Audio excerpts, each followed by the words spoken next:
Hey everyone, I'm Megyn Kelly. Welcome to the Megyn Kelly Show.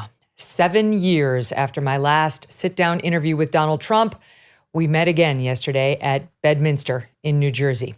No topic was off the table. The interview lasted just over an hour. We talked about the indictments against him, the impeachment inquiry against President Biden, whether he and President Biden are too old for the office of president, Anthony Fauci, his relationship with his wife Melania, and so much more. The president subjected himself to tough questioning, and credit to him for being willing to take on any topic. I would love to see somebody do this with Joe Biden. I would love to do this with Joe Biden, but he would never do it, right? He wouldn't. We all know that. So credit to Trump, who knew that it was going to have challenging questions and sat and willingly answered all of them. After the interview, I'll give you some behind-the-scenes insights that you're not going to want to miss. But here is part one of my interview with former President Donald Trump. Hey, subscribe to the show on YouTube and follow me on Facebook, Instagram, and Twitter. I'll tell you who the unsung heroes of COVID are. Of course, the frontline workers. But what about those business owners who hung in there and paid their employees? If you stayed open and paid your people, you could be eligible for up to $26,000 per employee at covidtaxrelief.org. $26,000 per employee. This is not a loan. These are government funds that you do not have to pay back. All types of businesses, including nonprofits and churches, can be eligible, but you need to apply now because Congress may pull the funds. covidtaxrelief.org has helped tens of thousands of businesses just like yours and secured over $500 million. And unlike others, they charge nothing, zero upfront. They do all the work and share a percentage of the cash they get you. You did the tough thing for your employees during COVID. Now let covidtaxrelief.org help you get up to $26,000 per employee. Visit covidtaxrelief.org. covidtaxrelief.org. Mr. President, thank you so much for doing this. Well, thank you. All right, so let's start with the impeachment news. Yesterday, House Speaker Kevin McCarthy said that the House is going to begin an impeachment inquiry into President Biden. I know you were supportive of it. Some people believe this could do for him with Democrats what the indictments did for you with Republicans, rally support around him. Do you think there's any risk of that? Look, he's a horrible president. Our country is going to hell. Whether it's impeachment or not impeachment, this man is destroying our country at the border. He's destroying it economically. Inflation's way up now. You see what happened just today. That's up to them if they want to do impeachment or impeachment inquiry. I never had an inquiry. Nancy Pelosi, crazy Nancy, said, we're going to impeach him. They didn't do inquiries. They went out and they voted because they had the votes. And as usual, everybody votes, for the Democrats. It's a little bit easier. They didn't have Mitt Romneys of the world, and that's really nice because now he's not running today, as you know. He just announced. I think that's great for the Republican Party, for the country, and for Utah. But that's going to be up to them whether or not they want to do it. I have no idea whether they will or not. We do have a lot of other things, but it's quite important. And they did it to me. And had they not done it to me, I think, and nobody officially said this, but I think had they not done it to me, and I'm very popular in the region, they like me and I like them, the Republican Party, perhaps you wouldn't have it being done to them. And this is going to happen with indictments, too. They have fake indictments, and I think you're going to see that as time goes by. You're going to see Republicans, when they're in power, doing it. And it's a shame when that happens. I'm not in favor of that, but that's what's going to happen because that's human nature. Would you do it if you became president again? Turn the indictment tables on the Dems? Well, I would think about it differently. I would have never even thought of doing it, but now you certainly have to think about it differently. It doesn't mean I do it because I think it's so bad for the country. Yesterday, President Putin of Russia used this as an example of what a rotten country we are, that they go after their political opponent. And other countries are doing that too. Other countries that don't like us are doing that. They're saying it's a bigger story. They love it because it makes us look very bad. It makes us look very bad. And they're fake indictments. There's Fannie Willis and all of these people. These are all fake indictments. And I don't know how much my polls have gone. I was doing well before this, but I don't know what impact it's had on my polls. But we're way up above the Republicans, and we're way up on Biden. Well, let's talk about the allegations against the Bidens for a minute, because this was something you tried to raise when you ran against Biden in 2020. I watched you at that presidential debate Right. try to raise these very issues that now the House is investigating. Right. Why do you think that didn't gain traction? Well, it's different when it's a Republican doing it and a Democrat. The press is fake news. I think I'm very proud of certain things. I've shown open borders, I've shown crime, I've shown a lot of things, but I've also shown that the press is fake. And if I say something, even if it's true, they don't want to talk about it. You know, it's really what they don't talk about more than what they talk about. They don't talk about things. You know this better than anybody. I brought it up at the debate. Chris Wallace, who tried awfully hard to be his father, but he hasn't got the talent. And what happened, Mike Wallace, who was great, who interviewed me actually in 60 Minutes. He actually gave me probably the only good interview he's ever done, meaning a nice interview. He liked me and I liked him. He was a tough cookie, but he was good and a total pro. But Chris will never be that. But at the debate, he was moderating, and I said, what about the mayor of Russia's wife? He's the mayor of Moscow's wife. Now, you have the mayor of Moscow, him, married to a woman. He passed away, left her a vast fortune from being the mayor, okay? I mean, this is a nice way to make money. And she gave $3.5 million to Biden. And I brought that up during the debate, and Chris Wallace said, this has nothing to do with anyone. Well, now it's the biggest subject. Everyone's talking about it. And now they go back to that debate, and that debate's getting a lot of look-see. Mm-hmm. And it's a shame that they didn't do it. Chris Wallace should have never done what he did. He tried to stifle it. I mean, literally, I was like debating two people. I was actually debating 1 1/4. I would say Wallace would be 1 and Biden was 1/4. But he was just standing there. But I said, the mayor of Moscow's wife gave him $3.5 million. I want to find out why.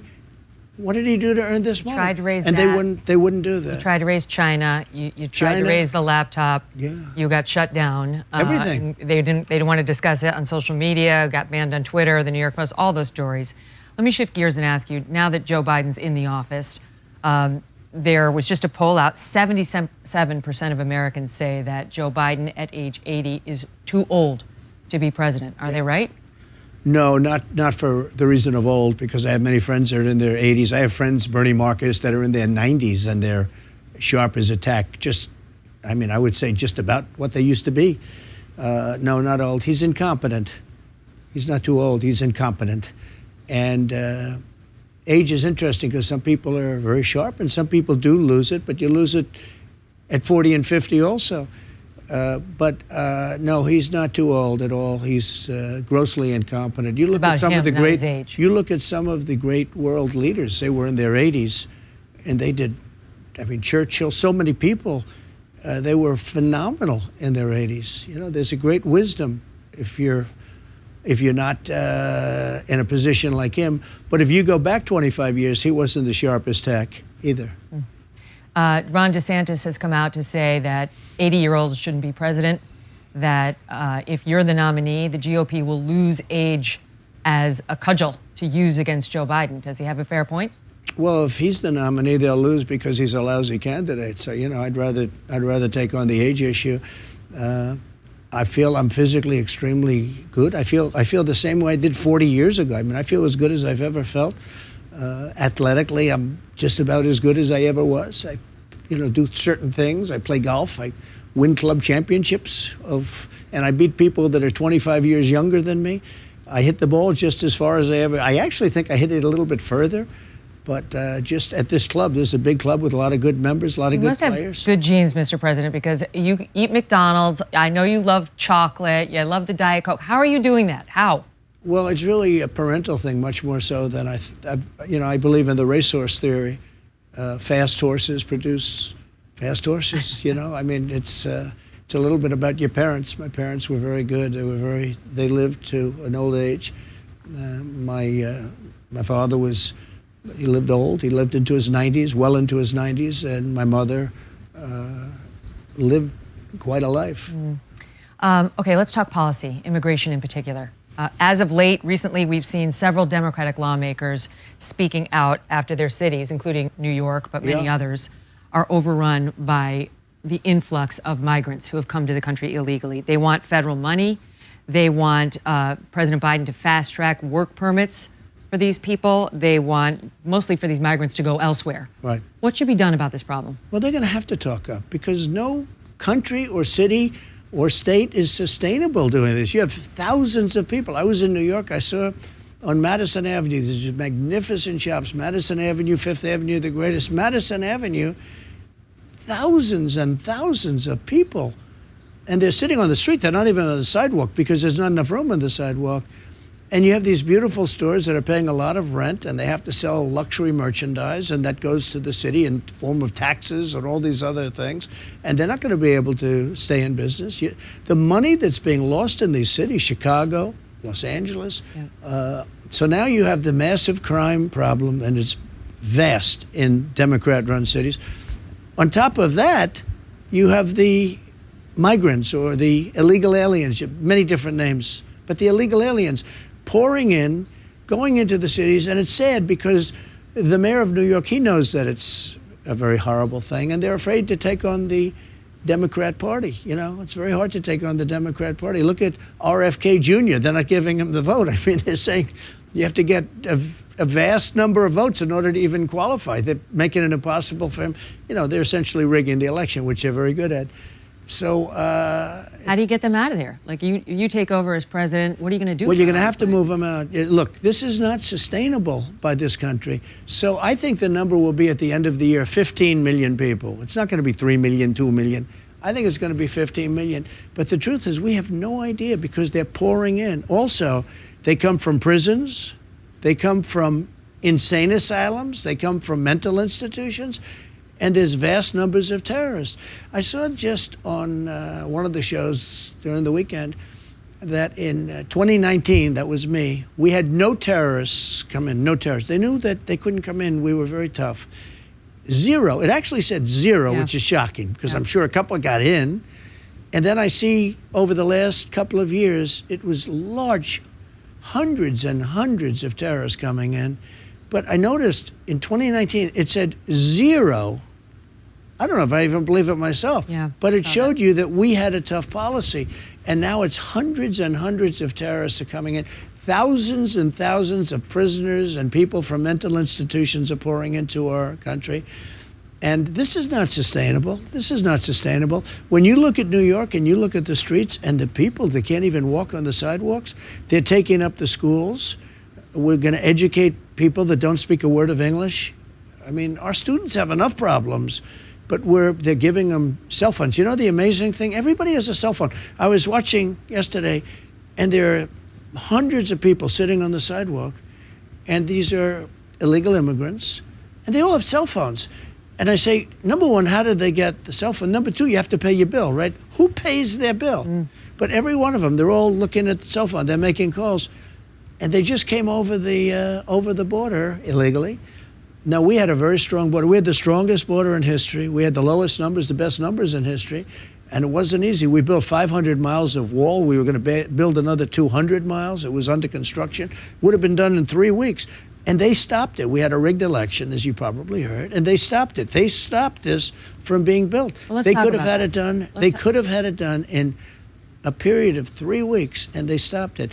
But regardless, can I ask you about that though? Because that is one thing that your critics say would have helped keep some of these migrants out. A wall. Oh, so sure. whatever happened with that? Because we built it. What Border Patrol says is we only added 46 miles. So you said you're going to do 1,000. Border Patrol doesn't say that. Who says that are Democrats when they try. So you have hundreds of miles. Let me set up the numbers. You tell me why I'm wrong. Yeah, go ahead. In 16, you said there was going to be a border wall up across about 1,000 miles. Yeah. And I don't know if I said 1,000, but I said whatever. I mean, it's 2,000 miles long, but we have rivers and we have you have barriers. Of the 2,000 miles, you need it on 500 to 600 miles because you have rivers and desert. You have a lot of different bad conditions. So they said when Barack Obama left office, we had 654 miles covered, and that you were going to get us to 1,000, and that you only added less than 50 miles of wall. Okay, ready? Go ahead. You go. So what they say is that if there's a board lying on the ground, a 2x4, that was there for 50 years and sitting there rotted, that was a wall. And that when I added a brand new wall that went up 30 feet and it's solid steel, concrete, and rebar, that was not a wall because that was just a renovation. So what they do is they call it a renovation. If there are boards sitting on the ground, if there are nails, if there's steel sitting on the ground, there's no wall. But if it used to be a wall like 30, 40 years ago where they had just a fence because there were no walls, they had just like a little low fence or a barrier so that cars couldn't come across, and it was rotted and laying on the ground, they don't give me credit for a wall. But they do actually, because if you look at the numbers, they say, I built almost 500 miles of wall. I built almost 500.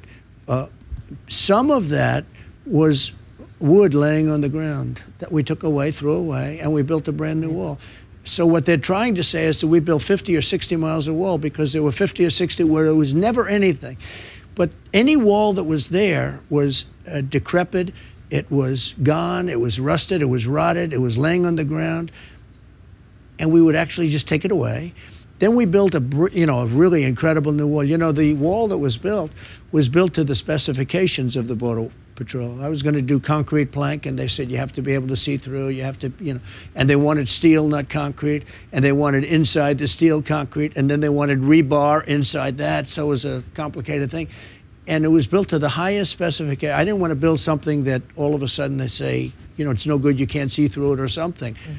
And we built almost 500 miles, and they admit that. But what they try and do is they say, oh, there was wall there before. It wasn't wall. It was a board laying on the floor. That might have been a wall years ago. Now it's a President very Biden's selling off. He's selling off the materials that you had allocated for new wall. Well, just so you know, so I built almost 500 miles. Then we were going to add 200 miles. We thought we were going to easily win the election, but the election, bad things happened. So what happened, including COVID, COVID gave them a way of cheating. So what happened is I was going to add another 200. We would have had 700 miles, which is really a good number. You needed 500. 700 would have really closed it up. After we built the almost 500, we were going to add another 200. Everything was bought. All we had to do was lift it up and do it, and they actually carted it away. I said, these people really want to have open borders. Yeah. You also said recently that if you're reelected, you would send special forces and, quote, other military assets to Mexico to stop the drug cartels. The Mexican president is very much against this. You're going to start a war? Well, he's a friend of mine. He's a great guy. He's a friend of mine. He's a socialist, but you can't have everything. And I think a lot of him, and he thinks a lot of me, were friends. And he said the same thing happened to him. He had a rigged election years ago. He said the exact same thing happened to him. No, I didn't say that. Somebody said I said that. And actually it was met with great applause, if you want to know the truth. They said that I said that at a meeting. So you're not going to use the pen. I'm not going to say what I'm going to do. I mean, I may do something. Something has to be done. Look, we're losing, I think, 300,000 people. Okay, but let me ask you, I get it, and I cede to you that there's a serious problem that's affecting we're losing more money Americans. than if we were actually in a war. But not money. A lot of the Republicans are saying they're going to do this. We're losing more lives. If we were in a war, we wouldn't be losing, because I believe the number is 300,000. But we can't have a war with Mexico. No, it's a war on cartels. Mexico's petrified of the cartels. The cartels are running Mexico. But if we send our troops across the southern border, you know better than I do that the Mexican president, if he doesn't like it, we're in a war. I know, but I'm not too worried about that war. No, Mexico is sending their troops into our country in the form of illegal aliens that are killing people, in many cases, that are causing lots of disease and lots of problems. They're coming in. I had the medical barrier that Biden dropped. I had every barrier you could have. Even the judge said, "Are you sure you want to drop this? I don't think you should drop this. This is a terrible thing." The judge actually said that because Title 42. Yeah. Title 42. He said, you can't drop this. He's telling them, but it expired 6 months later. He said, well, if it's expired, but you don't want a ruling. The judge didn't want to do it. He said, you're going to destroy our country if you do this. These people are destroying our country. And it's amazing. You say, why? Somebody said the vote. I said, they don't need the votes. They cheat. So they don't really need the votes.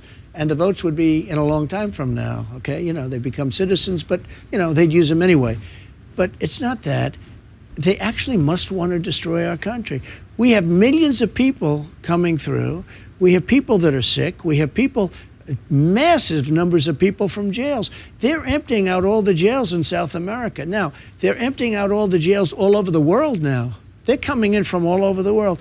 This week we had 129 countries represented of people pouring into our border. Yep. 129 coming in from the north, Most too. people don't know you have that many countries. You actually have much more than that.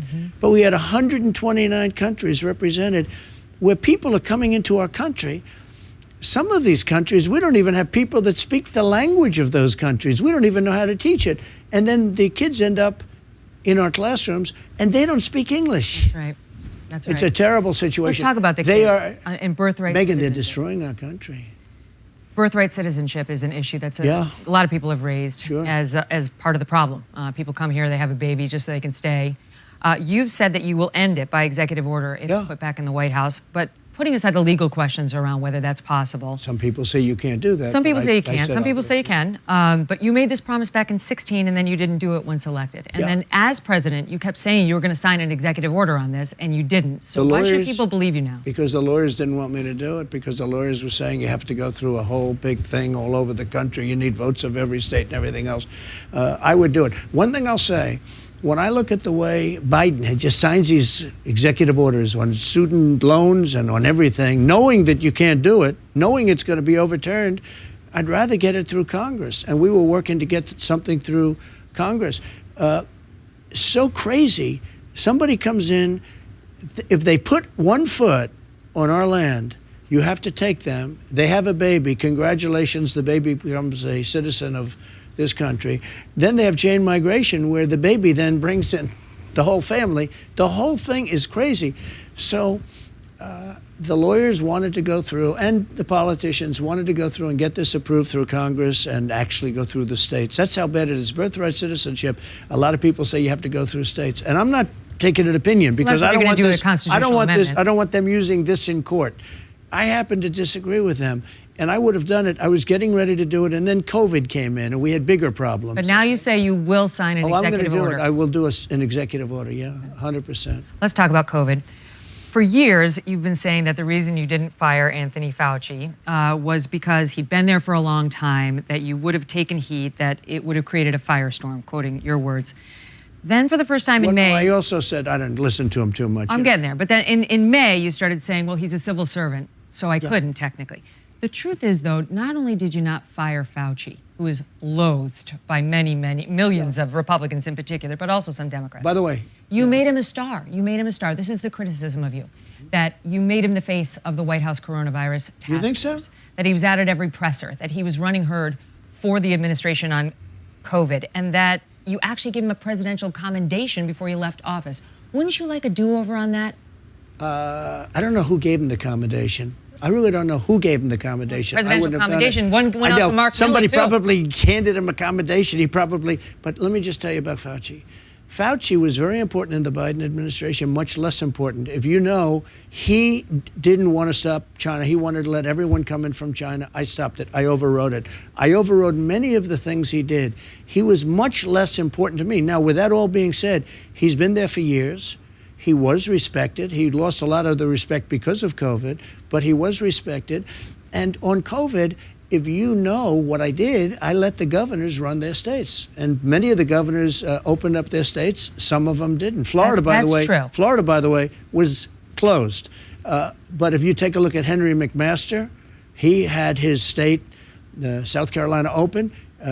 You take a look at South Dakota, take a look at Tennessee. A lot of the states were not closed. And it's the federalist system. I allowed the governors to do that. I also allowed Democrat governors to do that, but I don't think none of them did it. Wouldn't you like to go back and try to clip his wings? This guy was pushing mask mandates on us. He wanted the most extreme measure at every turn. Okay, look, I'm not one that blames a system that if you're civil service or if you have some other protection that you can't get fired, because I've done things that are a lot worse than that. You're big on the firing. So yeah, I fired a lot of people. I fired Comey. And that was one of the great firings. I fired Comey, and then I fired a lot of other people in the FBI, and they were great firings because the deep state, and they were at work, and they were not good people. But I was not a big fan of Fauci. If you look at Ron DeSanctimonious, this guy said the greatest things. I can give you articles that Fauci's great, he's wonderful, we love him, we don't do anything without Fauci. This went on for months. But he didn't listen to Fauci. He did 100%. Look, he shut down Florida. I will give you. He shut down Florida for a month. Oh, he shut it down for a lot longer. He shut down the beaches. He shut down the roads. He shut down a hospital. He was shutting down everything. He also had long lines of people getting the jab, as he called it. Let's all go get the jab. The guy tried to change history in Florida. Now, eventually Florida was open, but a lot of these other governors didn't shut down at all. South Dakota didn't shut down. McMaster, South Carolina, didn't shut down. Tennessee, there are states that didn't shut down at all. They probably did the best job. But Ron DeSantis was under a lot of pressure, especially given the population, the age of a lot of Florida's citizens. I'm not trying to blame anybody, but he should say, I closed it down. Eventually we opened it, but I closed it down. But I gave him the right to keep it open. If he wanted to, I let the governors make the determination as to whether or not to close it down. But let me ask you this, because this is the number one question. I asked my audience, what would you like me to ask President Trump? These are your fans. This is the number one question they wanted me to ask you. That you shut the country down for 6 weeks in spring of 2020. Operation Warp Speed. Excuse me. Rushed through. I didn't really. Let me ask the question. But Megyn, this is my audience's question. I got to get it out. But I let the governors shut down. Some did and some didn't. Okay. Some didn't shut down at all. Operation Warp Speed, though. Yeah. That was on the vaccines. They were rushed through. They have helped but also hurt a lot of people. And your White House actually supported mask mandates. So wouldn't you like a do-over on any of that? Look, when this came in, nobody knew what the hell it was. It sounded like an ancient, pandemic. You thought that was from 200 years ago or from 1917. We never thought you'd have a pandemic. Nobody had any idea. We got word that bad things were happening in China right around the Wuhan clinic. And I was the one that said it was in the Wuhan clinic. And, I stuck with it, and it was absolutely. It came out of the Wuhan clinic. But you take a look, and what we did was, this was brand new. Nobody knew what the hell it was. There's dust. Somebody said there's dust coming in from China, and it's killing people in Italy, and it's killing people in France, and it's going to kill people here. And by the way, I shut it down to China. That was a big move. I saved thousands, hundreds of thousands of lives by doing it. But honestly, I don't blame a lot of people because nobody knew what it was. Now we do understand it somewhat. Nobody really understands it even now fully. But nobody knew what COVID was, and it wasn't even a name. I called it the China virus. I still do. I call it the China virus. It came out of China. They call it COVID and COVID-19. As far as the vaccine's concerned, you had the original COVID, and the vaccine had an impact on that. And there are some people, I will tell you, some friends of mine that are Democrat, I think they voted for me, but they're Democrat, very smart people, top people. They say, I don't understand one thing.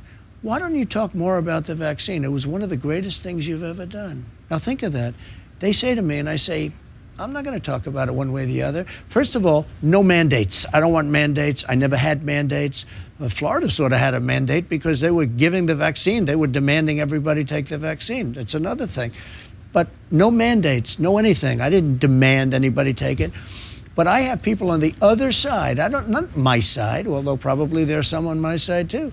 They said, you saved 100 million people because I got it done in 9 months as opposed to 5 years to 12 years. A lot of people. You're proud of it. No, I'm not proud of it. I'm saying what Democrats think. Democrats. I get it. I mean, and I'm not somebody who denies some of the good that the vaccines did. I lived through that too. But of course, a lot of people have been vaccine injured. And that's one of the questions. Those people are mad that they were rushed through and that they can't sue. Well, I never gave mandates, and people have to make up their own, make their own decision. As far as I'm concerned, now some places had mandates, very strong mandates, largely Democrat governors, and probably some Republicans, et cetera, et cetera. But there are Democrats that say, "Why aren't you talking about that?" It's one of they really believe strongly. One said, "You say," and this is very smart people. They said, you saved 100 million people worldwide. In 1917, it could have been as much as 100 million. It ended the First World War because all the soldiers were dying of this horrible disease of 1917. It actually ended the First World War. The soldiers were dying. They was on the lines, they're fighting, and they're dying of this horrible disease. They said, you might have saved 100 million people, 50 million people. Why aren't you talking about it? I said, I'm not talking about it. But what I did do is I got something done for that specific thing. I also got Regeneron, and I got a lot of therapeutics done, which were great. I also got the robes and the leather and the rubber and all of the different things, the ventilators. We did a tremendous job, and it's never, they appreciated what I did with the economy. I got a lot of good marks on economy. I got a lot of good marks on a lot of things. Rebuilding the military, getting rid of ISIS, the biggest tax cuts in history. Supreme Court. I never got, I think, the credit that I deserved on COVID. And I'll tell you the way I look at it. It came in and nobody knew it was. We have to put ourselves back then. I had a meeting, and we had a lot of professionals in the Oval Office. They say, "Sir, something bad is happening in the world." I said, "What's that?" And they said, "People are dying. They're dying in China, in this area." And there was pictures of body bags all over the place, black body bags, satellite pictures, and they were all over. I said, "That's strange." And then they'd have another meeting the next day, and the next day, and the next day, and all of a sudden, they had something where the first person died in the United States, and then another. Yeah. And then it died. Then they started dying all over Italy and all over Europe. Nobody really knew what it was, Megyn. I hear you. Let's shift gears and talk about trans and women's rights. In 2016, you said that Caitlyn Jenner, who is trans, could use the women's restroom at Trump Tower. You allowed biological men to compete in the Miss Universe pageant at the time, which you owned. A lot has changed since 2016. Have you? Yeah, well, I have, but look, I knew Caitlyn Jenner. This is very much like the same subject we just talked about. This was brand new. Yeah. Okay, this is a brand new subject also. There's a lot it hadn't exploded. A lot of it hadn't exploded. I mean, nobody talked about it really. And so they're saying, "What do you think?" And people say, "Yes, use, no use." But I'm the one that wouldn't allow it in the military. That was a big move. I wouldn't allow it in the military. And I went to generals. I say, "General, let me ask you, do you like it?" The real generals, not the ones you see on television, not the Millies of the world. I went to the real generals. I said, "What do you think?" And they did not like it. They did not like it. Nobody wanted to go public with it. It's a very hard subject. I ended it in the military. Now, since this character got in, he's allowed it in the military. Part of the problem is you'd have to take massive amounts of drugs. In the military, you're not allowed to take drugs. And you have to take massive amounts of drugs. So right there, it should not be allowed. But I took a lot of heat. No matter what you do there, you're going to take heat. You understand? Yeah. But how do you Caitlyn Jenner, was she allowed? Should biological men who say that they're trans be allowed in women's restrooms, in women's locker rooms, women's prisons, women's spaces? Yeah, my stance on that is really pretty much what I had in the military. I think it has to be, huh? No, they shouldn't. Yeah, that's my stance. I mean, that's been my stance. I may have allowed Caitlyn. Caitlyn's Caitlyn, right? I knew Caitlyn as Bruce. I knew Bruce, and Bruce was a great athlete and a very handsome person, very handsome guy. And all of a sudden, Bruce is Caitlyn. I said, "What's this all about?" This was a brand new subject too, just like we talk about. The pandemic was a subject that nobody knew anything about. Nobody knew anything about it. It was all early. You make a decision, and you make the decision very strongly. No, I get it. Look, I myself have changed a lot on this issue since 2016. I'm just trying to figure out whether you have, in fact, reversed on it. I don't think I've changed. I think I've just, at the beginning, it was such a small subject. Nobody really thought about it. But then with time, you change. Where I probably took the hardest line was on the military. Yeah, that's true. What about the children? That's become an issue now. Should children be provided with access to puberty blockers and cross-sex hormones when they're minors? Yeah, I'm so against it. First of all, many of them, I heard like 62%, when they grow up, when they're older, they're saying, "Who did this to me? Why did you do this to me?" Second of all, the parents have to make the decision. They're trying to give it to school boards and schools and things to make a decision. It's unbelievable to think. I talk about mutilation sometimes in my speeches. We will stop the mutilation of children. And then I'll stop and I'll say to the people in the audience, I'll say, "Can you imagine that I'm talking about we're going to stop mutilation of children?" Yeah. But that's what it is. It's the mutilation of children. And we will stop the mutilation of children. 10 years ago, nobody would ever think of it. I am telling people, because I guess I'm a politician, whether I like it or not. As a politician, as somebody that represents a lot of people, I'm telling people that we're going to stop the mutilation of children. Who would have to say a thing like that? You'd think it would be automatic. Would you be in favor of a ban then on puberty blockers and cross-sex hormones for minors? I think yes. Yep. I would. Can a man become a woman? In my opinion, you have a man, you have a woman. I think part of it is birth. Can the man give birth? No. Although they'll come up with some answer to that also someday. I heard just the other day they have a way that now the man can give birth. No, I would say I'll continue my stance on that. Okay, let's talk a little bit about the criminal cases. Okay. In particular, I'm interested in the obstruction case. Some argue that, criminal or not, you behaved irresponsibly with our national security documents. For example, we've all now heard the audio tape of you, post-presidency, showing third parties some sort of document that you're describing as secret. Allegedly, it was a Department of Defense Mark Milley plan to attack Iran. Now, this was at a meeting right here at Bedminster, where we are now. You later told Bret Baier in an interview that you had no document that day, only newspapers and magazines. But we hear you on the tape. We hear you saying, quote, "Look, this was him. This was the Defense Department and him. It's highly confidential. This is secret. This was done by the military and given to me. As president, I could have declassified it. Now I can't. This is still a secret." Now, why would you describe a newspaper article as highly confidential and still a secret, saying as president you could have declassified it, but now you can't? Let me just tell you something. Number one, I did nothing wrong because I come under the Presidential Records Act. The fascists who are going after me, and they're not going after Biden, even though he has about 10 times more documents, maybe more than that. He has documents going back 40 years or 50 years. We did nothing wrong. I come under the Presidential Records Act. I'm allowed to have these documents. This was done in 1978, and this was done for exactly this reason. I'm allowed to have these documents. The other side didn't even mention that. They don't even mention the words Presidential Records Act.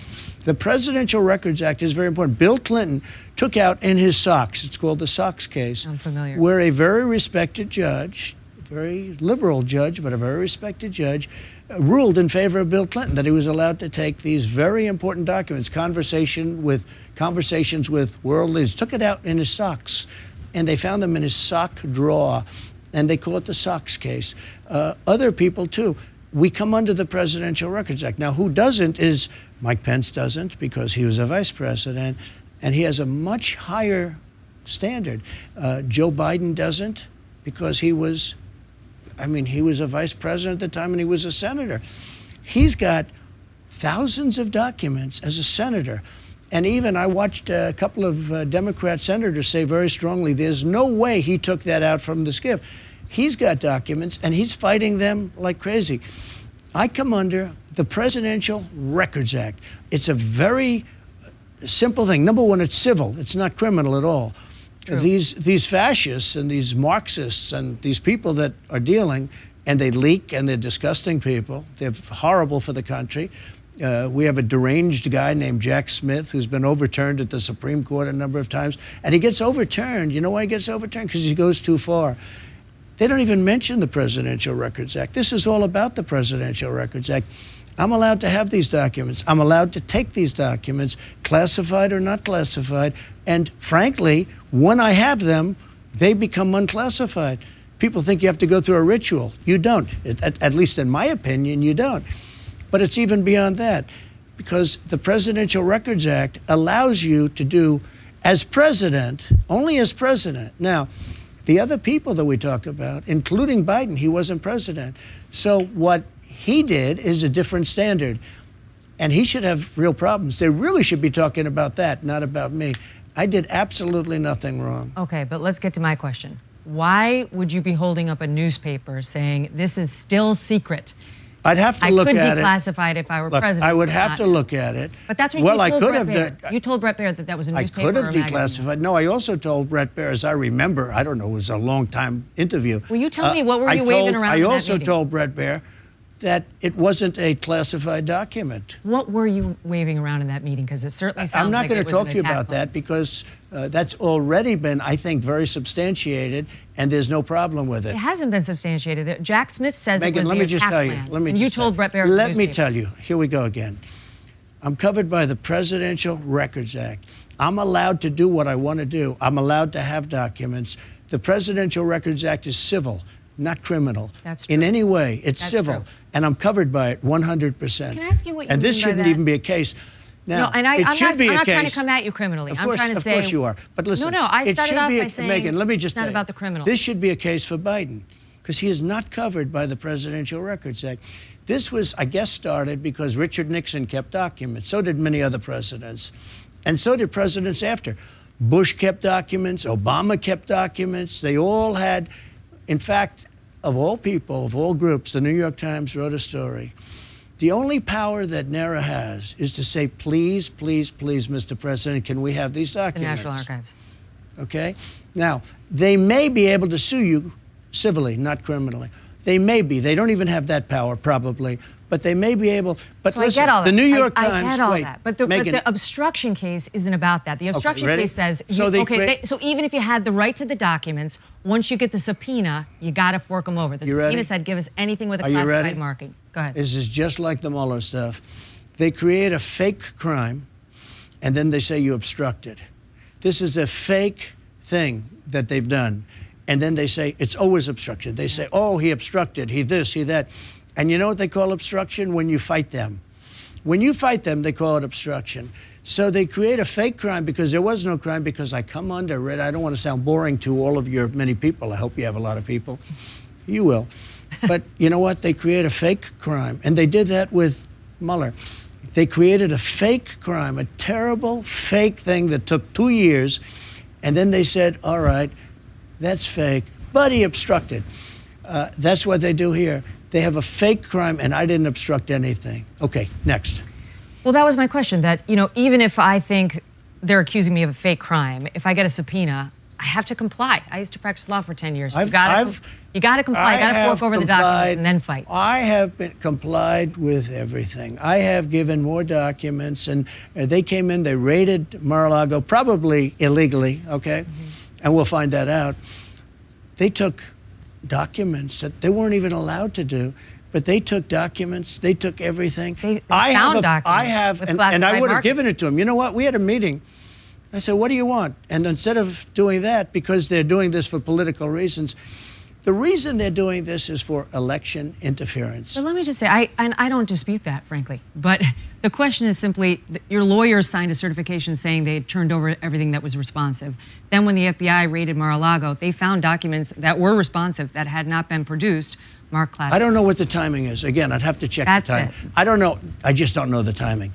All I know is I'm allowed to have those documents. But once you get a subpoena, you have to turn them over. I know this. I don't even know that because I have the right to have those documents. So I don't really know that. These are Democrat fascists that are there to interfere with an election. And frankly, you can't say that they obstructed when they create a fake crime. So ready? In Russia, it was a fake crime. At the end, they said, oh, well, that's not working.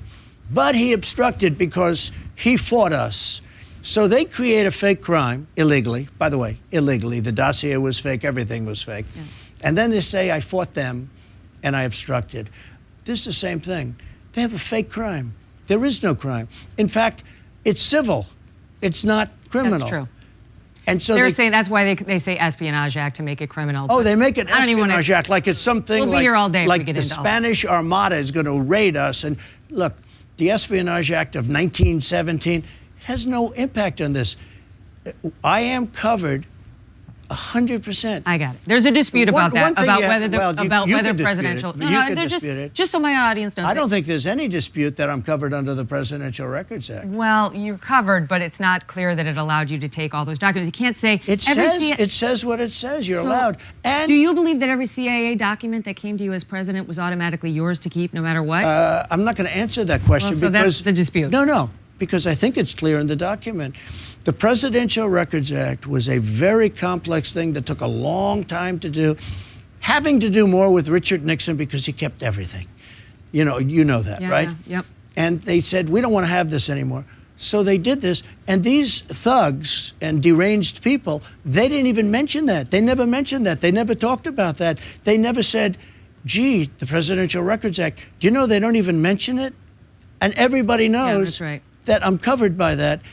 So you can't have obstruction when they create. And we had that in Mueller. They created all of these phony deals and phony documents and the dossier, the fake dossier. And after it was created, it was all created, then it was shown to be phony, and I won. But then they say, oh, it was phony, we did things illegally, but he obstructed. He obstructed because he hid this, or he said something, or he fought us. He fought us. No, Megyn, I did absolutely nothing wrong. And I wouldn't even be talking to you if I thought I did. What's crazy is you're really accused of keeping documents and not turning them over when you were allegedly required to, but you're not accused of destroying any documents. No, I didn't do that. Hillary Clinton them to Hillary Clinton destroyed documents while under subpoena, and wasn't even charged. Never mind, didn't face 4 criminal trials. That's right. Does it make you angry? Yeah. When I saw the mugshot, I said, he's angry, and I get it. Yeah, it makes me angry. So Hillary Clinton got a subpoena from Congress, which is your highest style subpoena. That's the ultimate subpoena. After she got the subpoena, not before. She didn't do it before, and oh, gee, I didn't know. That's right. She got a subpoena. After she got a subpoena, she burned and acid-washed 33,000 emails, okay? And nothing happened to her. Nothing happened to her. And Comey got up, and he said, here's what she did. And he went through all these crimes. And he said, but no reasonable prosecutor would ever prosecute her. Well, I did nothing. I did nothing wrong. And they prosecuted me.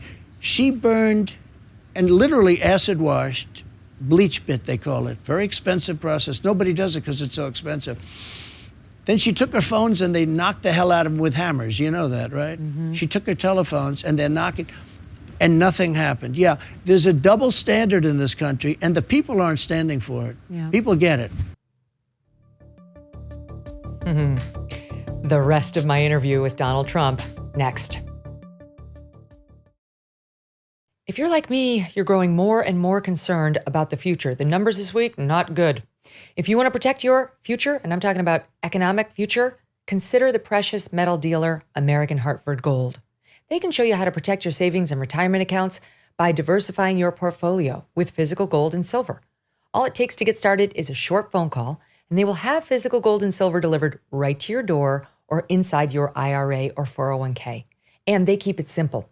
This is the highest rated firm in the country with an A+ rating from the Better Business Bureau and thousands of satisfied clients. And as an exclusive offer for my fans, if you call them right now, they will give you up to $1,500 of free silver and a free safe too on qualifying orders. So don't wait. Call now. Call 866-518-2955. That's 866-518-2955. Or text Megyn, that's MEGYN, to 65532. Again, that's 866-518-2955 or text Megyn to 65532. Coming up, the second part of my interview with former President Donald Trump. It happened at his golf club in Bedminster, New Jersey. Absolutely gorgeous property, by the way. Stunning. And we covered a bunch of subjects in part 2, including the likelihood that he could wind up in jail and whether he is prepared for that, whether, in fact, he will take the stand not just in the one classified documents case, as he told Hugh Hewitt, but in all of them. Is he prepared to do that? Is he actually going to take the stand? You know, a lot of criminal defense attorneys don't want that. So we'll get into that. We'll also talk about Ron, quote, DeSanctimonious. Like what? Why? Why does he call him that? Remember when I sat with Ron DeSantis, I asked him about his history with Trump and how Trump doesn't think he's been loyal. Well, we got the other side from Donald Trump yesterday, and I think you may find his answer illuminating, at least in the way Trump thinks about it. And then we touched the subject that he almost never talks about, and that's Melania and Barron, and what life is like inside the Trump household these days. Can you imagine how annoyed she likely is at all this stuff that's going on for him? In any event, you're going to find it very interesting. We'll also touch again on that famous debate question I asked him. He's still thinking about it. He's still asking about it. He's still bringing it up. We'll go there. Stay tuned. Guess what costs Americans about $11 billion a year? The flu season, which is starting right now. Kids get sick, they miss school. Parents miss work, then they get sick too. And now you can add in COVID variant 2000, whatever they tell us we're on, to the mix. That's why you should check out EnviroKlenz for your home, the new science in home air purification. EnviroKlenz works to capture and destroy flu and COVID viruses from your home, plus bacteria, toxins, mold, allergens, all sorts of stuff you don't want to be breathing in. EnviroKlenz technology is so powerful, it was chosen to purify the air systems on board Navy ships and subs, helping to keep our servicemen and women healthier. And I want to tell you that I got you a 30% discount, limited time only. So check it out. Go to ekpure.com and use the promo code Megan. That's promo code Megan at ekpure.com. And now part 2 of my interview with former President Donald Trump. You said to Hugh Hewitt you planned on testifying in your own defense at least the Mar-a-Lago documents. All of them. I'll do all of them. I mean, I have no problem with talking about any of it. Question on the legal expenses. Reportedly, your PACs have spent $40 million so far defending all these cases. Some people worry, how's he going to run a presidential campaign if all the Republican donations are going to fund the legal fees, which get more expensive when you have trials? So, well, that's why they're doing this. They have, not only that, I have civil cases that are funded by them. They have a woman that I never met, other than I guess I took a picture with her 25 years ago with her husband on a celebrity line, a woman that I never met. And she sued me. She wrote a book. E. Jean Carroll. That I took her into Bergdorf Goodman into a room and did bad things to her. I said, where the hell did this come? I have no idea who this woman is. She got a little picture of herself and her husband standing on a big celebrity line, shaking my hand, like from 25 years ago. She didn't know the date. She didn't know the location. She didn't know anything. She didn't know anything. And an unbelievably hostile judge to me. In fact, she did an interview with Anderson Cooper. When you watch that interview, I'm a totally innocent man. But that case is financed, and you probably haven't heard this, by the Democrat Party and Democrats. She was recruited by some Democrats to bring She was recruited by Democrats, defamation. that case. And it's such a violation of the law. It's such a horrible thing. I have other cases, civil cases. Wait a minute. I have civil cases where, and the reason they're doing it is they want to take as much of my time because they don't want to run against me. Just so you understand. But can you win? Can they you don't win want to if run all the against money is going to the lawyers instead of, rallies and get out the vote efforts? Fortunately, I have a lot more money than that. But a lot of money goes to, and I help other people because other people get dragged into these things, and we help a lot of other people. These people would be destroyed if we didn't help them. We have to help them. What about the people who are saying, well, I'm just going to give Ron DeSantis needs to get this, or Tim Scott should win because then the money I donate will go toward Well, get I out will the vote. say this. In the meantime, nobody's talking about them because there's only time to talk about me. I've had that before, in all fairness. Nobody's talking about Ron DeSanctimonious. Nobody's talking about anybody. They're only talking about me. The Quinnipiac poll came out just before I walked in. I mean, it's 62 to like almost nothing. These people are at nothing. You have Asa Hutchinson's at 0. Why is he running? You have Chris Christie's at 2. Why is he running? You have, these people are very low. Nikki Haley's very low. They're all very low. Ron DeSantis is very low. Ron DeSantis is at 11 or 12, and I'm at 62. I have other polls where I'm in 70s, and he's in the, 2s. Why do you call him Ron DeSantis? Why do you call him Ron DeSanctimonious? Sanctimonious. But the reason in DeSantis is just sort of an abbreviation. He was running, left Congress, was running for the governor of Florida. He was being decimated. He had no chance. He was wiped out. And he came to see me. I didn't know him very much at all, but what I did know is that he was on television along with 150 other congressmen, Republicans, that talked about impeachment hoax number 1, impeachment hoax number 2, and they'd say I was innocent, and they turned out to be right. By the way, those two, that phone call was perfect. My Georgia phone call was even more perfect, but the phone call was perfect with all the stuff. You once asked me a question, what about the phone call? It turned out not only was it perfect, all of this stuff that's happening now shows that Donald Trump was right on that phone call when I spoke to the president of Ukraine. Anyway, Ron DeSanctimonious comes in and he said, could you endorse me? Because I think I could win. I said, Ron, you're so far behind, you don't have a chance, you're dead. He said, but I didn't know. He was running against the man who was the Secretary of Agriculture, I think his name, Adam Putnam, and he was up by 30 or 40 points. It was over. It was over. He said, if you endorse me, you're so popular in Florida, if you endorse me, I will win, I believe.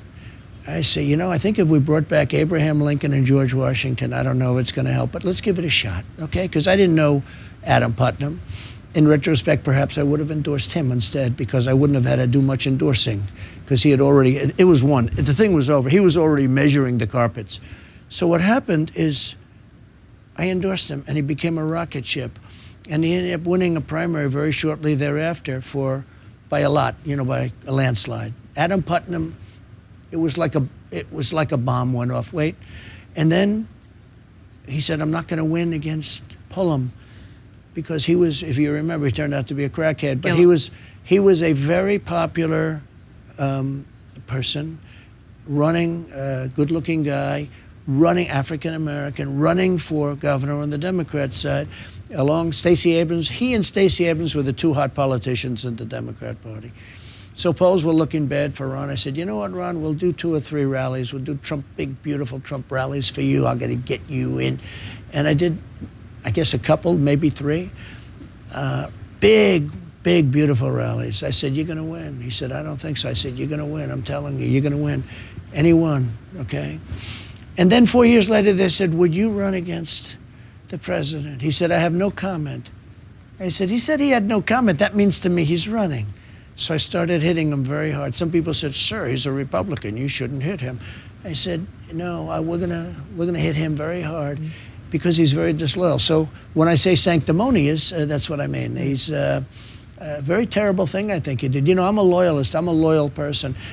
Here's another thing. A lot of the consultants, you know, these great genius consultants, you pay them all this money, they don't know anything. They said, don't bring it up, sir, that he was disloyal, because the people don't care if he was loyal to you or not. I said, I think they do. I was right. So I've driven him down to almost nothing. I don't even think he's going to be in second place much longer.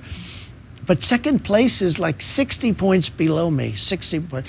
The poll that just came out, in fact, the commentators were saying, this is crazy. Yeah. This isn't even a race. No, you're way ahead on the Republican primary contest. Like, excuse me, like nobody's ever seen before. Let's talk about the actual general election, though, for a second, because this is the second. I'm way ahead of Biden also, by the way. This is the second most requested question that my audience had for you. Everyone knows you think 2020 was rigged. How are you going to unrig it in 2024? I get that question a lot, too. Look, they use COVID to cheat.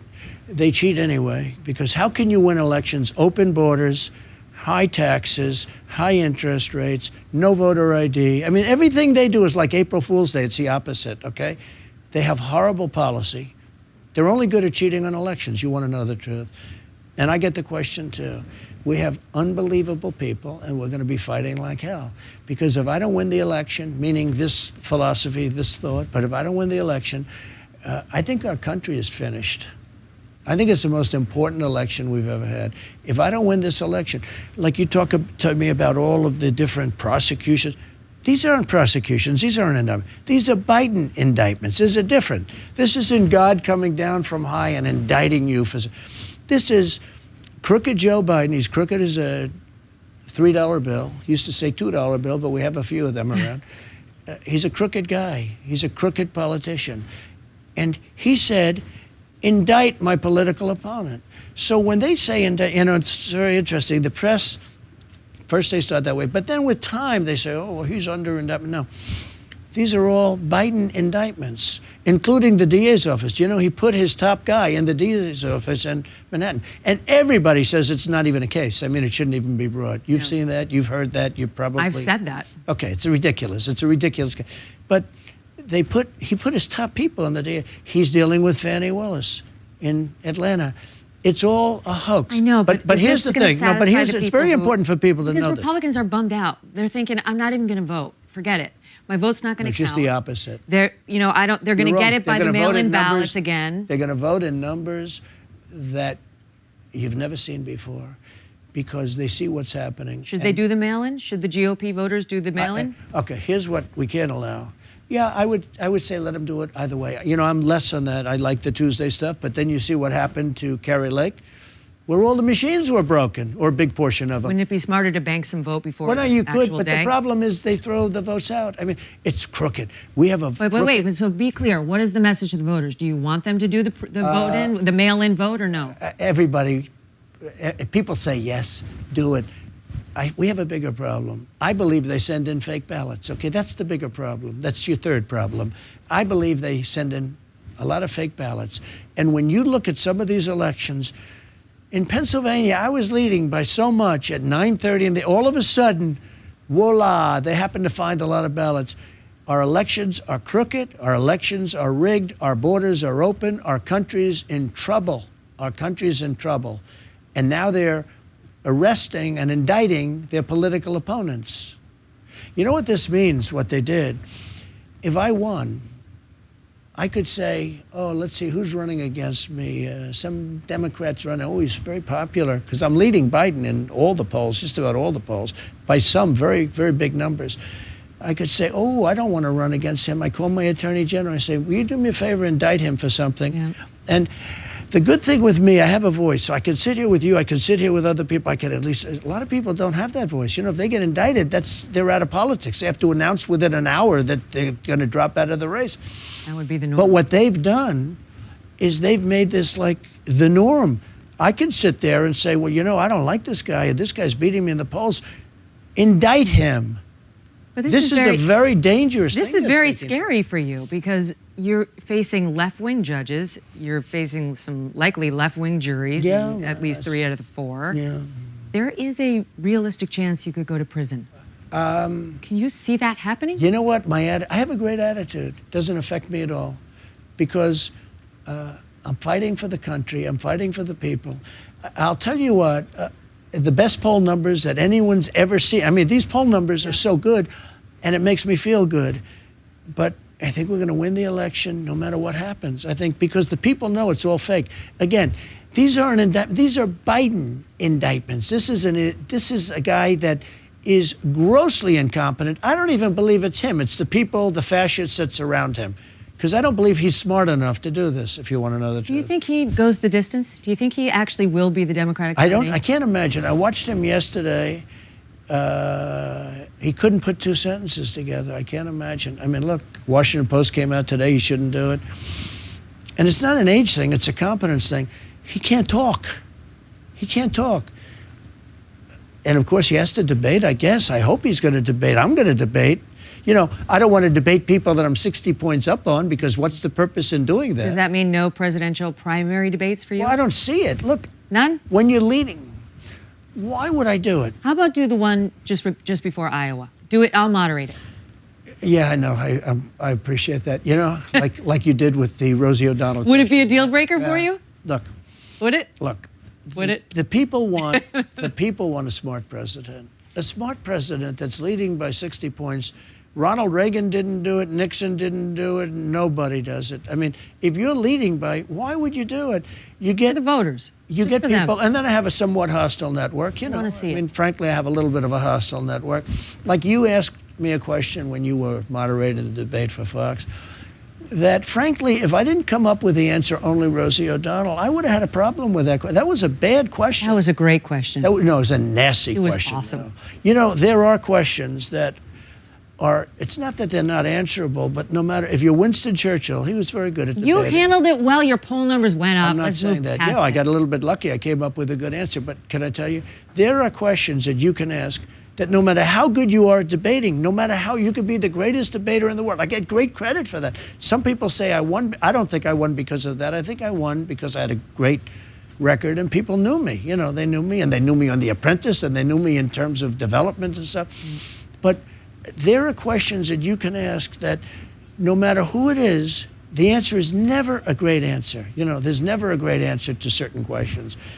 And I could give you 10 of those questions right now. I just don't want to.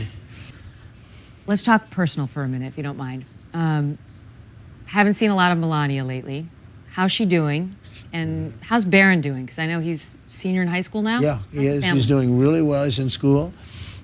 She's doing very well. She's very strong, very even-keeled, and she's a very good woman, as you know. She was a very popular first lady. I mean, I go out to rallies and they have pictures of Melania with "We love our first lady" with so many posters. You know, where they're in the audience and they're, because we're getting big people. We had the biggest rallies we've ever had. Can you believe they never put her on Vogue, on the cover of Vogue, and they just put Karine Jean-Pierre in there? I know. Can you believe it? Can you believe it? She was on the cover of Vogue before she met me. Yeah. And during, but once I said I'm running for president, that was the end of the cover. What's a typical dinner? It's, like by the for way, you guys? and it's so sad, because but she doesn't care. She's been on the cover of the magazines for a long time, and she was on the cover of Vogue before, and she was actually very friendly with Anna Wintour. But once I ran for politics, that was the end of that, and that's okay. She's a very calm person. It's very interesting, and I think that's what people like about her. Dinners are nice. Dinners are like other people's dinners. You get along. We get along. We actually get along very well. What's happening with Barron? Is he going off to Barron's, college? And yeah. how do you choose one? Because they all hate all Republicans, never mind one named Trump. Barron's a very good athlete. He's very tall. He is tall. How tall is he? About 6'8", and he's a good kid. You know, he's a good-looking kid. He's a good student, great student actually, very good You student. want him to go to Wharton? Where do you want him to go? Well, we're thinking about that right now. Those are the things we're talking about right now. What do you think? Melania is so mysterious to so many. Yeah. What do people misunderstand about her? Well, I think part of the beauty is that mystery. You know, I was with Barbara Walters. She was a great friend of mine, and she was an amazing person. She interviewed me many, many times, and I was on her most exciting people of the most fascinating people of the year. I think more than anybody else. I mean, I was on there a lot. This was even before politics, right? But Barbara was unique, and I said, so you've interviewed everybody. Who is the one that you would like to interview more than anybody else if you could have? She said, that's easy. I said, who? Greta Garbo. I said, you want to interview Greta Garbo? Why? Now, she was a great actress, but you know, I want to be alone. She goes, I want to be alone. And she had a great beauty, but she was very reclusive and never did an interview. I don't say Melania is like that, but she is much more, you know, she's introspective and she's confident. She doesn't need to be interviewed by you to get ripped apart for no reason. She doesn't need to be out there. She's got confidence. She's got a lot of self-confidence. The people really like her, and she was a really good first lady. But, you know, she did the most beautiful job in the Rose Garden. She rebuilt the Rose Garden. It was beautiful. No, it was gorgeous. And got good credit for it. But she did Christmas trees, too. Every Christmas. Did the most beautiful job. Oh, I know. And they of course, criticized her, even though her Okay, style so was she did spectacular. red trees. They were so beautiful, they killed her. She did a different blue, beautiful tree. They killed her. Then I said, baby, do me a favor. Go with a green tree. She did a green tree, and they killed her. Why weren't they red? It was much better. And then she did a white tree, and they killed her. Of course. All right, so last question. You mentioned But Barbara actually, they were Walters beautiful, yeah? and the most fascinating person. That's got me thinking. I was thinking about you recently, just getting ready for this. You were pretty much universally liked or loved Yeah. before you got into politics. I mean, you were known all over the world. You're a big celebrity. Everyone knew you and liked you. It just, you weren't controversial. You didn't think so? I thought I would. I don't think you were that controversial. I mean, I'm from New York. In New York, everybody loved you. Yeah. No, I had. Not like now. Let's put it that way. Yeah, okay. So, So you could be going you into have to do your- the right thing, right? Yes, but And that makes you controversial. you could be going into your 78th year, enjoying this beautiful golf course, Yeah. Mar-a-Lago. your lovely family. No. You don't have to be running for president, sitting for 4 criminal trials, some civil, and possibly looking at jail time. No. Is it worth it? Yeah.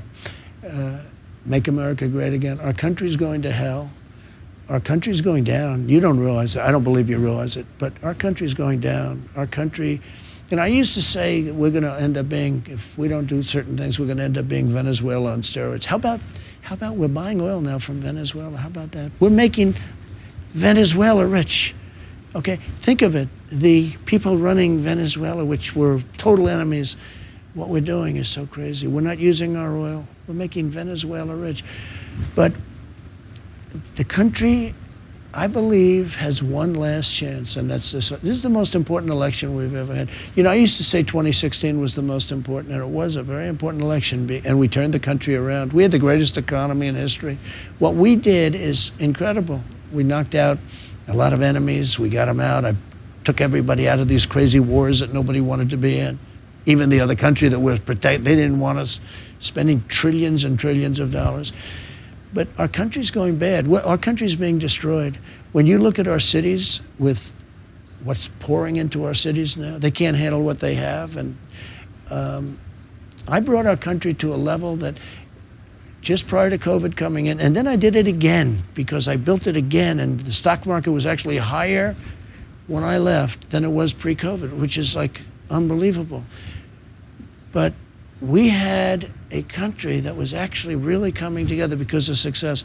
I was getting calls, Megyn, from the most liberal people. I would call them radical left, wanting to get together. And then we got hit with COVID. Our country was coming together because of success. African American, Asian American, Hispanic American, women, men, people with degrees from MIT, from Wharton, from Harvard, people with no degree at all, people with no high school. Everybody had great jobs. Everybody was making more money. And people were coming together. People wanted to see me. They wanted to meet people that normally that wouldn't take place. And I realized that success brings this country together. But we are, I say it in my speeches, we are a nation in decline. We are really a declining nation. We're a nation in serious, serious decline. And I think I can turn it around very fast. So, I agree. I could enjoy all over the world. I have the most beautiful places in the world. I have the best of everything. And but I actually like doing this because of the fact that I see something that we have to save our country. I have the expression, make America great again. And I was going to stop using that. It was going to be called Keep America Great, Keep America Great. But such destruction took place over such a short period of time, I had to go back to make America great again. Because America, our country right now is not great. Our country's in trouble. Our country's laughed at. When President Putin of Russia uses an example of going after your political opponent, that's the greatest thing could ever happen to him. What they're doing to our country is so bad. Our country has never been this disjointed and this disunified. And it started with President Obama. A couple times. It started with President Obama. And it's now at a level that nobody's ever seen before. The two sides. You have two sides. But I believe that our side, look, I represent everybody. As president, I represent everybody. But I believe that the people that love this country and that want to make it great again, that really want to make it, sustainable, because it's not sustainable right now. I believe they far outweigh the other side. And so when you say, would I like to be at Turnberry in Scotland right now, or would I like to be at one of the many places I have, the greatest places in the world? I may never see those places again. But I think this is very important. I think that we're going to save our country. I think we're going to win the election. I'm beating Biden by a lot. I'm beating the Republicans by numbers nobody's ever seen before. But I'm beating Biden by a lot. And I'll turn it around, and I'll turn it around fast. Good luck to you, Mr. President. Thank you very much. Thank you so much for doing this. Thank you. Really appreciate it. Thank you very much. Wow. What'd you think? You can email me, Megan@megankelly.com with your thoughts. I will tell you, from my perspective, I thought it went very well. I thought he did very well, and he withstood some tough questioning. I did not go easy on him. I didn't, like with DeSantis, the goal was not to emerge with Trump's jugular, as some would like to have seen. I thought it was fair, right? There were like some questions for him, some questions for me. And that's, I think, how it should go. There should be a good flow to any big interview, like with a former president. And I give him a ton of credit. I mean, you tell me, could Joe Biden have done that? Could he have done 5 minutes of that? Just 5 minutes. Never mind an hour and 20, or however long Trump and I were together. It was almost an hour and 20. He couldn't, and he wouldn't. And where is the mainstream journalist who will even ask him tough questions? Where are they? President Trump didn't expect me to go easy on him. He knows me. He knows we have a history, as you heard. And yet he gave me more time than he had originally agreed to. Originally, they were saying 45. He kept sitting. He didn't wrap it. He didn't say, get her out of here, even though I was, needling him pretty good on some of those subjects. So I just, this is the way it's supposed to work. This is the way it used to work. It used to work like this, where those running for the highest office in the land used to subject themselves to tough questions. And Trump, he could stay underground. He doesn't need to do those primary debates. He's not wrong about that, much as I'd love to see it, never mind moderate it. He doesn't need to. So the fact that he gave the time, because he could pull a Biden. He could go underground. He could be under a rock. But he puts himself out there. And I do think he deserves enormous credit for it. As I say, didn't have to. I just want to say one thing quickly. Can I just compliment my team? Because if you guys had any idea the amount of research that goes into preparing for an interview like that, it's night and day.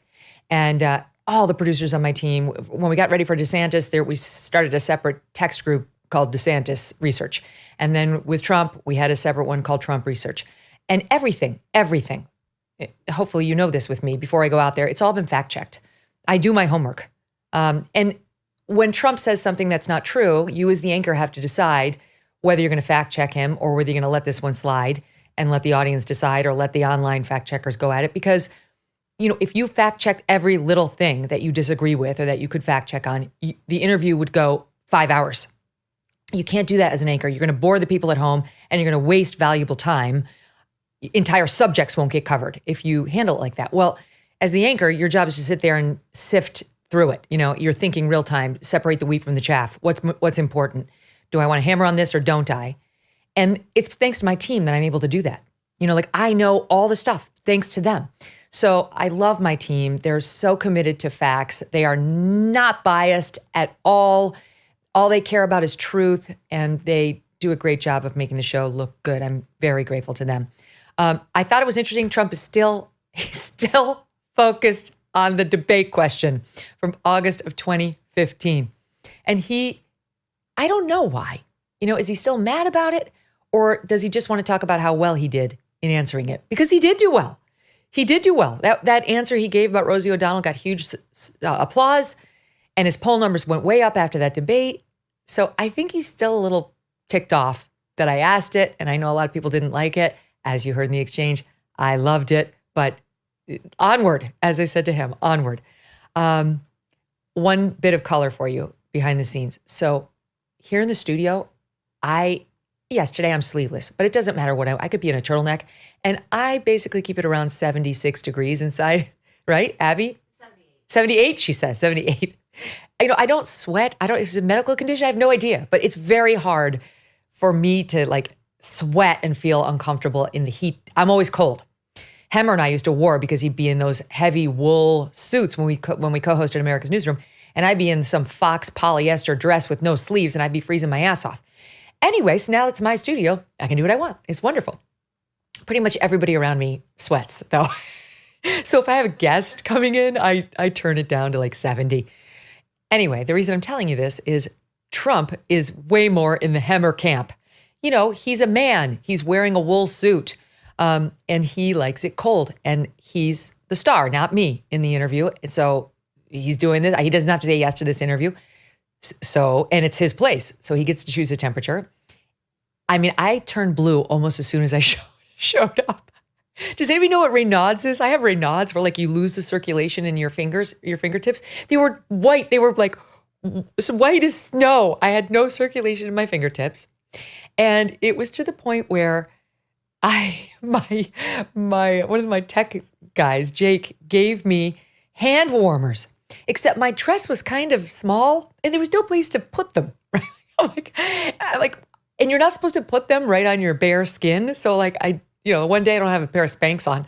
So I'm like, I think I might like burn my bottom. I might have hot cross buns if I just stick them under there. So I was just holding them, waiting for him to get there. We waited for like, 15, 20 minutes, and then he came in. My teeth were chattering. And all I could think was, I'm going to look like I am shaking like a leaf in this interview. People are going to think I'm nervous. But I'm really just freezing. I'm freezing to death. It felt like astronaut training where they start taking away your core body heat and other essential elements of living to see if you can continue to perform. Anyway, Trump was very gracious when he saw that I was cold. He asked if I wanted more heat. And I said, no, it's all about you. I made it. But it was just a bit of color of the behind the scenes things that go on. All the lighting looked good. And Trump, he's still a TV man. He knows exactly how he wants the shot. He knows how he likes the lighting. It's quite helpful, frankly. Like he was like, get rid of that Diet Coke bottle. He didn't want things in the background of the shot. He wanted it to look good, and he wants it to rate well and be received well. And I hope that's how you experienced it. Anyway, let me know what you thought. Megyn, MEGYN, at MegynKelly.com. Up next, Victor Davis Hanson. He's been watching the whole thing. He'll give us his reaction, and we'll talk about Joe Biden weighing in on his own impeachment inquiry.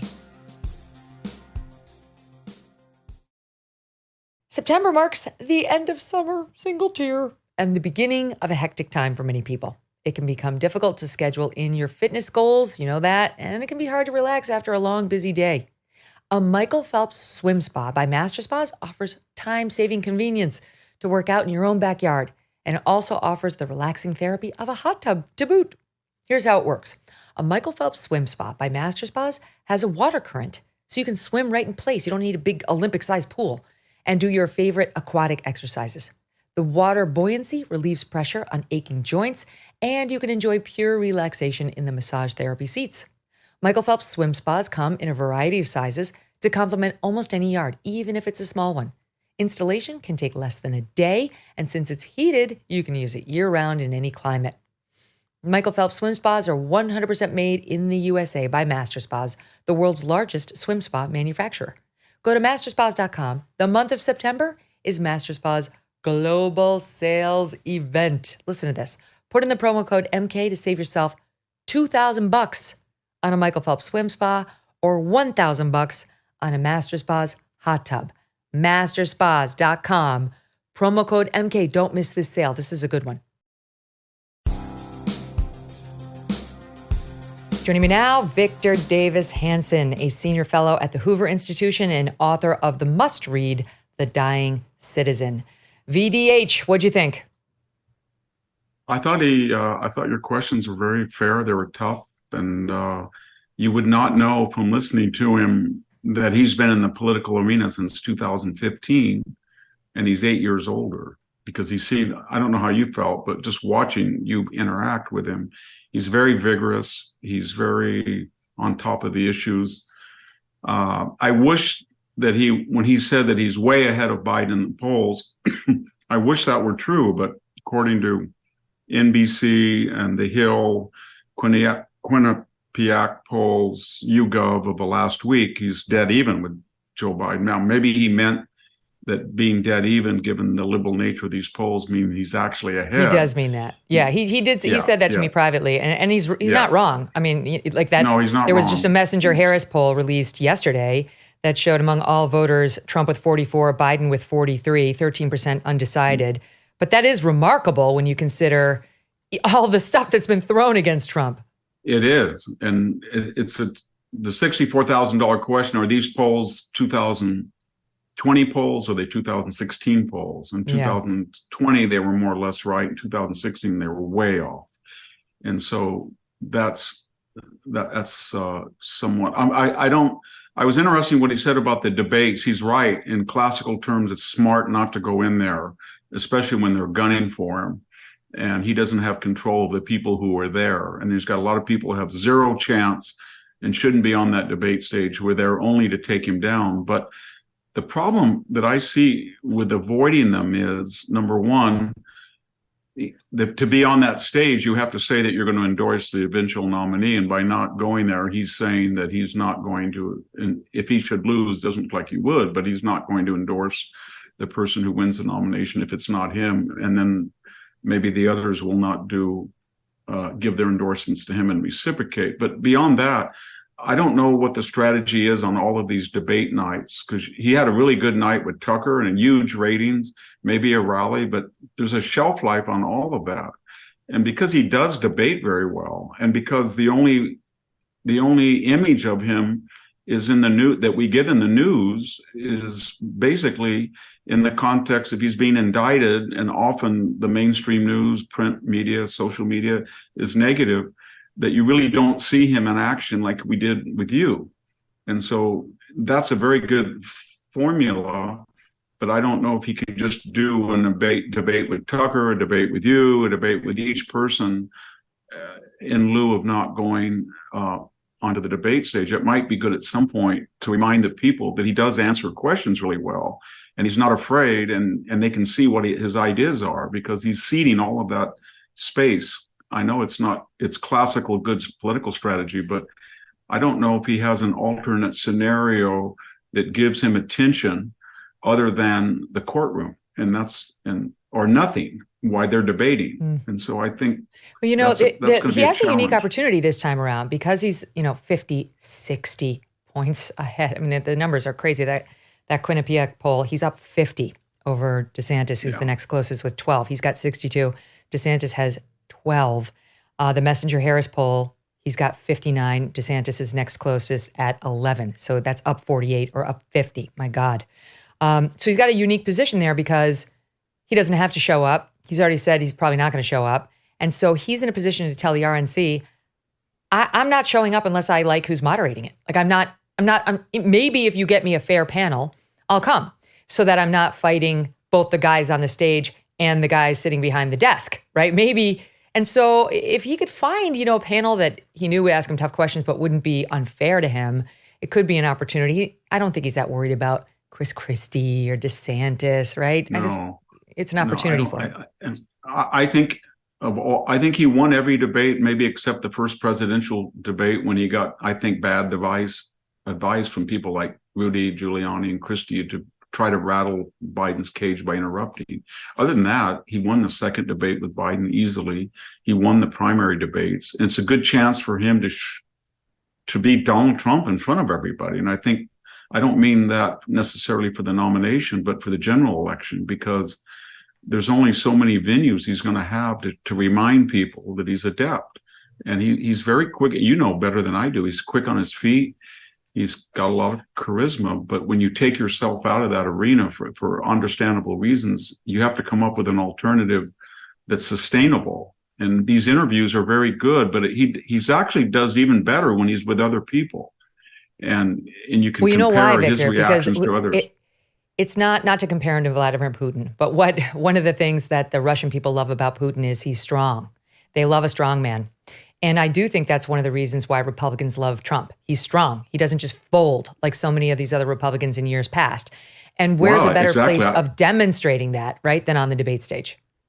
Well, I was sitting with some people who were not Trump supporters in 2016, and I don't want to characterize the exchange exactly because my memory is faulty, but I do remember Rand Paul made a statement and said Donald Trump represented the unfortunate nexus between business and money and political favor. And without a beat, Donald Trump said, yeah, I do. And you came up and you wanted $10,000 or so, and I gave it to you, and you've been kind of complacent and compliant ever since to me. And traditional politics would have said that's suicidal. But with him, everybody in the room just started laughing and said, this is the first time I've ever heard a politician talk like that.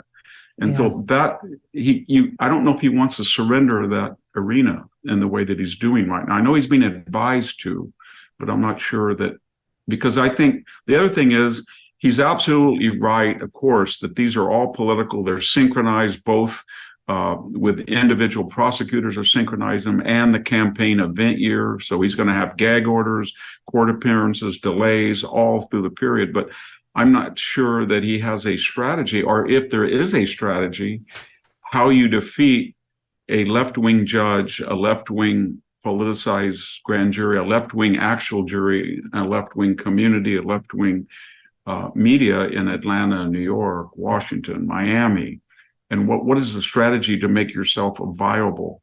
Because if he's reduced to being incarcerated or inert, he can't do what Joe Biden did as an inert campaigner in 2020, because he had the media and he just outsourced his whole campaign, stayed in his basement. He did say something interesting on that. So convicted and in jail, that's one thing. That's one thing. But he's not going to be convicted and in jail before November 2024. At worst case scenario, if he gets convicted in these cases, they're going to go up on appeal. No one's going to make him go to jail pending appeal. So I hope that's it'll true, all come down. Yeah, I just don't see that happening. Maybe I'll be proven wrong. But he gave an interesting answer when I said, well, what about the people who are worried about donating their money only to have it go to your legal defenses as opposed to get out the vote or campaign rallies or what have you? And he kind of said, no one's talking about those other guys. They're only talking about me. And he's right. Like, I think he was tapping into something we've discussed on this show before, which is the indictments, the criminal trials are the new controversial statements he said about Gold Star families. You know what I mean? It's the new thing that dominates the news cycle, because he doesn't really shock us anymore. But this is another way of sucking up all the oxygen to first block out the other Republicans and then potentially block out Joe Biden. I know it's weird, but I see what he's saying.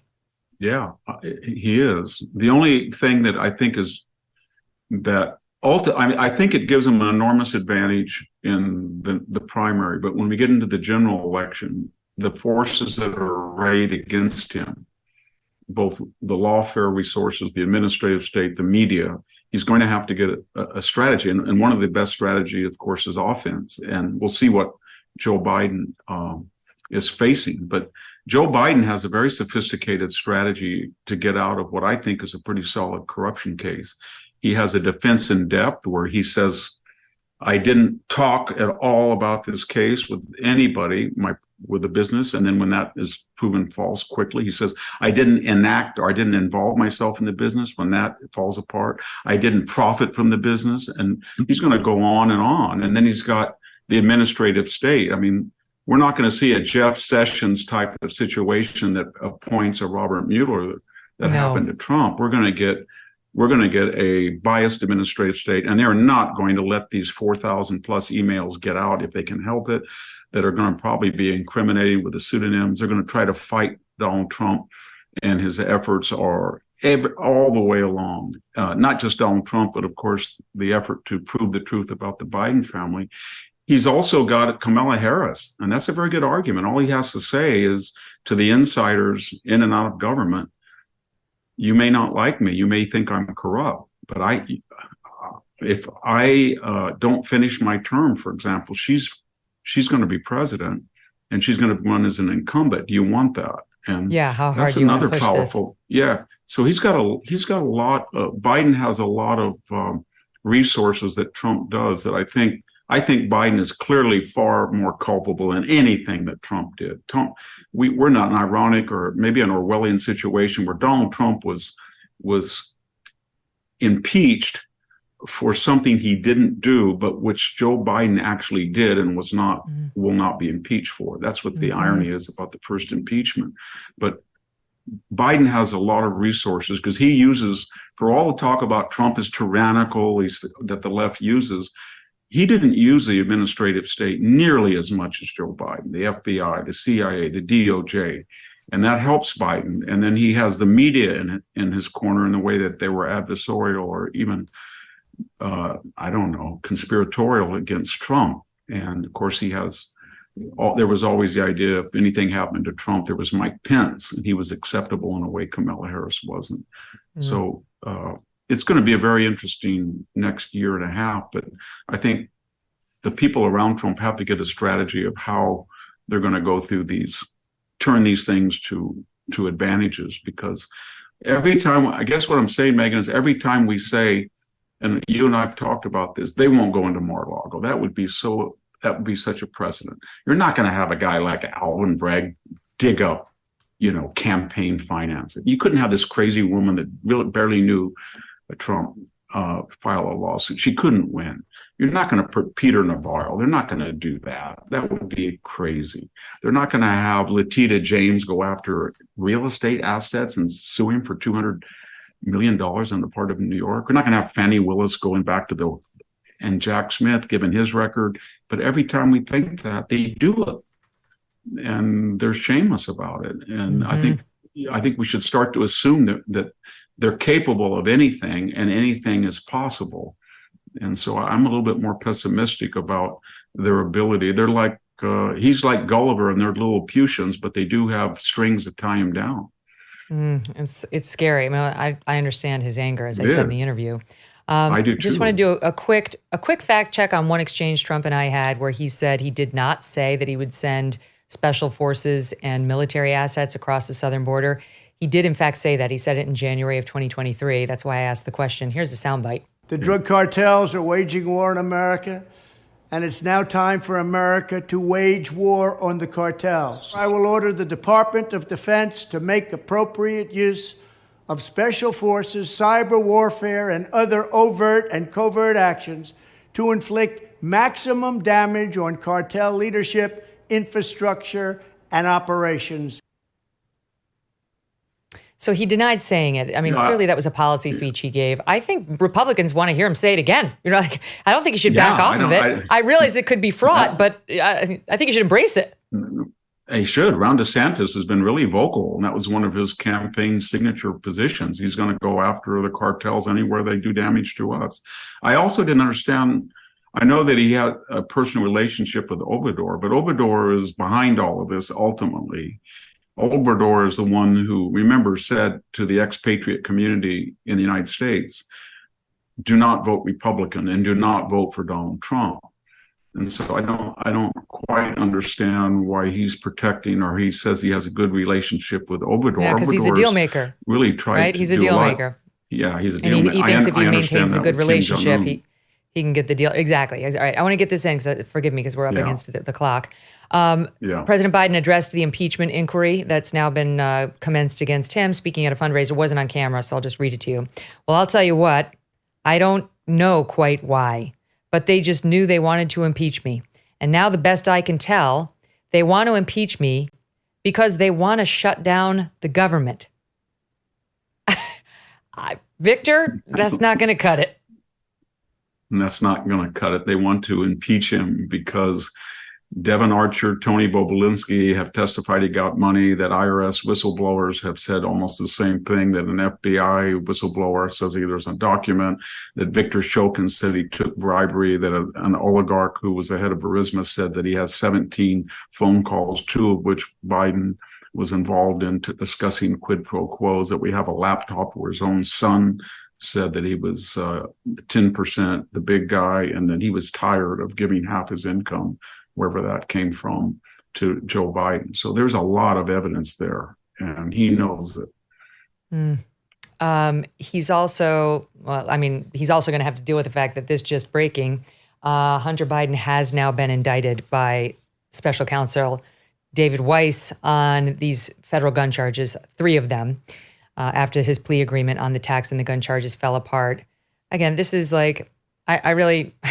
No one's going to be impressed by this. David Weiss had to do it after he tried to give the guy immunity and he got caught by that judge. Anybody who thinks this shows that David Weiss is actually, to be trusted, hasn't been paying attention to David Weiss. But now the media is going to run with this like, ooh, see, they're independent. They are, but I think it's a very funny game that Hunter is playing. I mean, given all that scrutiny, why did he contest a palimony suit? Why did he start painting with this obvious shakedown right when he was under scrutiny with the Biden family? Why did his lawyers threaten to bring the president of the United States and really embarrass him to testify that he knew nothing about this? Why was there cocaine found? You think that nobody in the Biden family would have anything to do with it?